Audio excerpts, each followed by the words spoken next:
Bonjour à tous, mon nom est Maxime Gagnon-Laramé et je suis narrateur. J'aimerais prendre le temps ici de vous présenter le livre Kandahar, une dernière fois de Patrick Lemay. Patrick Lemay est un ancien fantassin de l'armée canadienne et dans son livre, il nous expose les péripéties qu'il a vécues lors de son déploiement à Kandahar en Afghanistan, peu après les événements du 11 septembre. Il s'agit d'une histoire vraie, vécue par un vrai Canadien. Si cette histoire vous intéresse, je vous invite à visiter le lien pour pouvoir le télécharger sur Audible.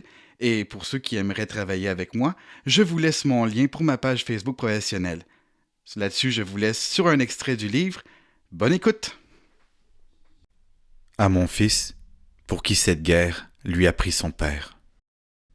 Tu ne sais donc pas, mon fils, avec quel peu de sagesse le monde est gouverné.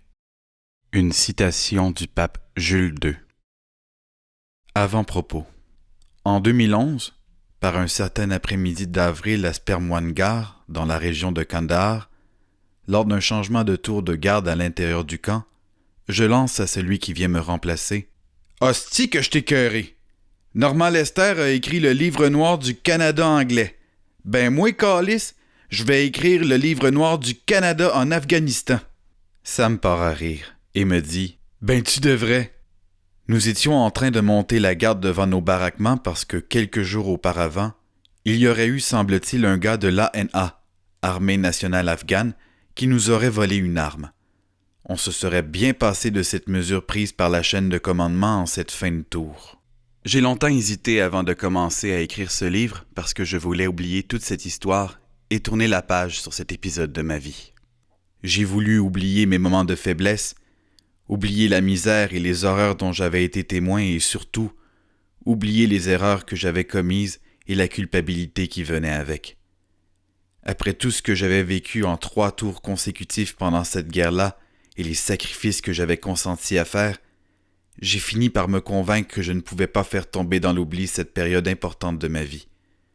Ne serait-ce que pour raconter à mon fils pourquoi j'avais été absent si longtemps et que le timing des événements n'avait pas vraiment joué en sa faveur.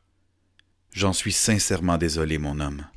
Si j'allais mettre sur papier mes mémoires, il était hors de question que j'épargne quelques protagonistes de certains moments difficiles. Malgré leur visage imprégné dans ma mémoire, plusieurs noms m'échappent encore aujourd'hui. Ils se reconnaîtront d'eux-mêmes dans ce livre sans aucun doute. J'ai rencontré tellement de gens lors de cette grande aventure, et il m'est arrivé tout autant d'événements que je ne pourrais tout relater ici. Je ne m'attarderai qu'aux moments clés qui me semblent les plus intéressants et qui m'ont marqué particulièrement. J'ai dû faire le tri. Il s'agit de l'histoire d'un fantassin, d'un simple soldat situé à l'extrémité du fouet de l'armée canadienne à la merci des ordres de ses supérieurs, et non celle d'un ancien militaire revanchard aigri par l'armée, ni celle d'un tireur d'élite qui s'ennuie bien caché dans sa montagne, et encore moins celle d'un lieutenant-colonel ayant le luxe d'avoir un pouvoir de décision sur les opérations. Pour ma part, j'ai subi la guerre d'Afghanistan. Précisons également tout de suite que ce livre ne représente pas l'opinion des forces armées canadiennes et encore moins celle du gouvernement canadien. Il est clair que quelques-uns de mes anciens frères d'armes m'en voudront d'avoir exposé certains faits. Néanmoins, je ne saurais passer sous silence sur ce qui m'a le plus marqué durant toute cette aventure. J'ai tout pardonné, mais je n'ai rien oublié.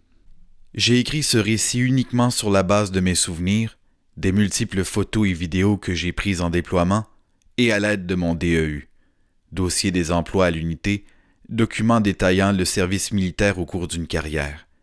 J'y relate mon expérience personnelle et comment je l'ai ressenti à l'époque. J'ai voulu également écrire un récit qui se lit aisément, qui se transporte bien. J'ai pensé aux fantassins qui pourront le mettre dans leur sac à dos et le lire en attendant après s'être dépêchés, et qui ne s'éternise pas trop dans des détails inutiles dans le seul but d'ajouter des pages. Je me suis limité à l'essentiel. Pour écrire ce livre, j'ai dû replonger dans mes souvenirs les plus pénibles. Mes yeux rougis et ma gorge nouée en écrivant ont témoigné à quel point la charge émotionnelle est encore forte, même après plus d'une décennie. Cette histoire est la mienne et celle de ceux avec qui j'ai marché vaillamment dans la vallée de la mort. Je laisserai à mes nombreux anciens frères d'armes le soin de raconter un jour la leur, dans leurs mots. Je voudrais leur dire que, malgré le temps et la distance qui nous séparent aujourd'hui, des expériences plus ou moins agréables que nous avons eues à partager ensemble qu'ils sont toujours bien présents dans mes pensées et qu'ils le seront jusqu'à ma mort.